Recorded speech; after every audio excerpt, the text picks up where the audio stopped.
Destroy Lonely has to be the most washed member on Opium, like without a question. After his recent album, it terrible performance. I go into the album and I'm like, you know what? He might have a couple bangers on here. He might realize that if Looks Could Kill was pretty mid, that he's got to switch it up. He did not switch it up. It was so boring. It was a dread to get through the tracks.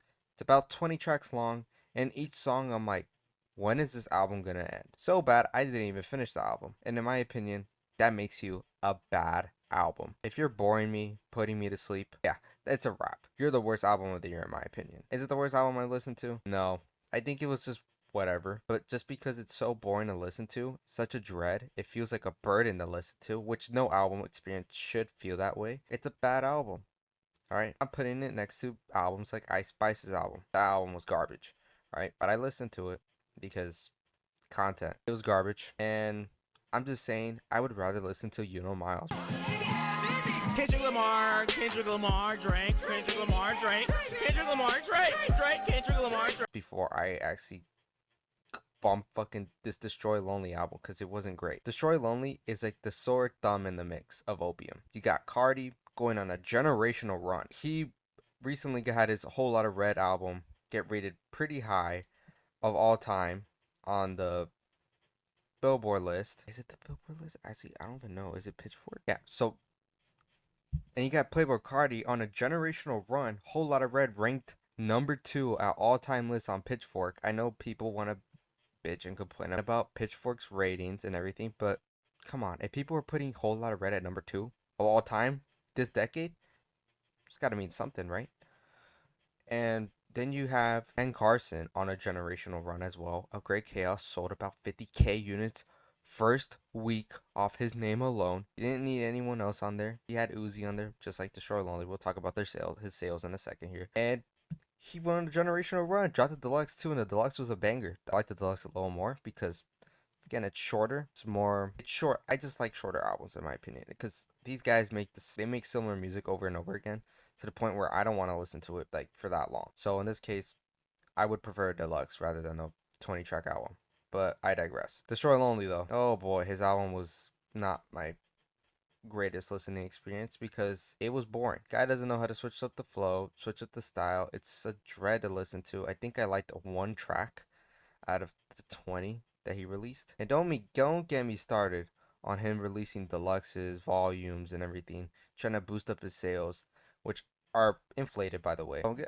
So I'm going to prove this by comparing his previous sales. If Looks Could Kill sold about 30K, 29,000 units first week, which is pretty good. It was off pure streams alone. With his new album, Love Lasts Forever, sold about 33,000 units first week. I mean, it sold pretty good. It's a little more, right? It's an increase, right? That's a good thing, right? No, not really. It's hidden by the fact that he basically was begging his fans to go buy his exclusive songs through his website. Okay.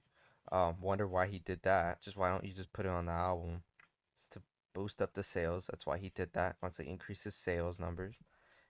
And he basically sold about 19K units first week off streams alone, which is less than his previous album when we compare it to streams. He got significantly less streams first week than the last album. In my opinion, that's fallen off. The only reason why he sold a little more is because his fan base, I'm surprised he even has one, bought a lot of his albums and his songs because they want to support him. But I respect. You want to support your favorite artist, go for it, do it. But not Destroy Lonely. Come on, why are you supporting Destroy Lonely of all artists? Go support someone else. Like, don't go support Kanye.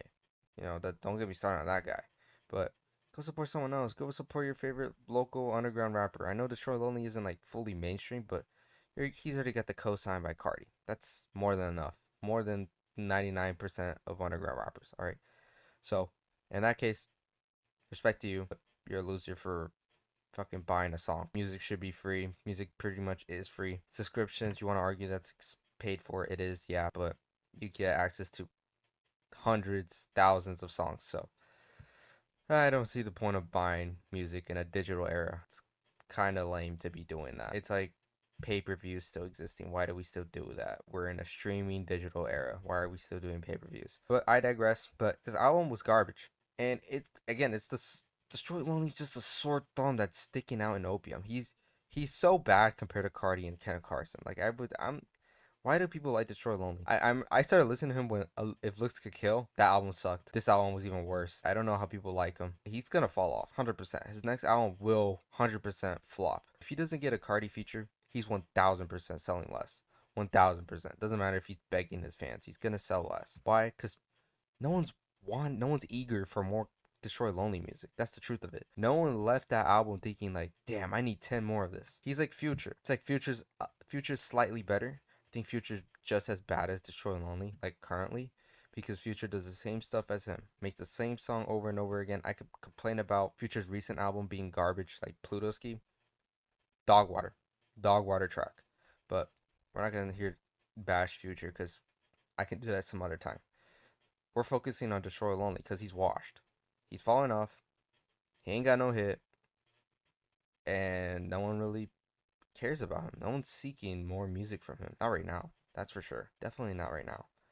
So now that leads me to the point of saying, like, where does he go from here? Because in my opinion, he's got nowhere to go from here. Begging his fans, buy his streams, go stream his songs, whatever. And in this case, it's just not gonna work out.